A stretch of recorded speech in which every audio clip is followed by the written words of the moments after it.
Jamani, haya maisha.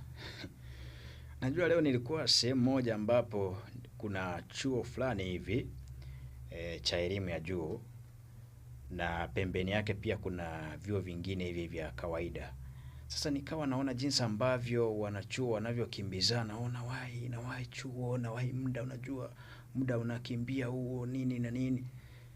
Nikawa na tafakari hivi, hawa wanachokimbizana nacho kinaweza kuja kubadilisha hatima ya maisha yao kwa baadaye.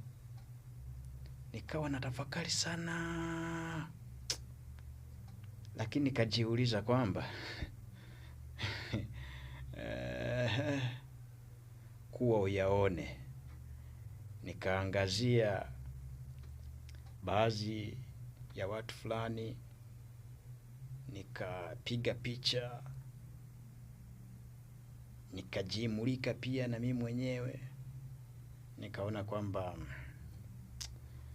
kama vijana wengi tungekuwa tunatumia ile hamasa ambayo tunakuwa nayo katika kukimbilia masomo, tukaiwekeza katika kutafakari zaidi na kutumia akili zaidi katika kujua ni kipi ambacho kinapaswa kufanyika kwa muda huu kwa ajili ya kufikia hatima ya ndoto zetu, vijana wengi wa Kitanzania tungekuwa mbali. Lakini tumebweteka tukifikiri kwamba elimu inaweza kuwa mkombozi wa maisha yetu, kitu ambacho si sahihi na hakuna uhalisia wowote.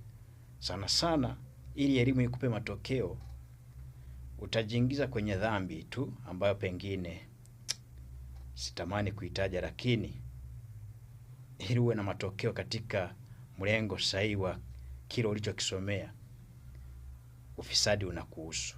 Sasa ukiwa fisadi, kasome maandiko matakatifu kwenye Warumi sura ya 1 mstari wa 29.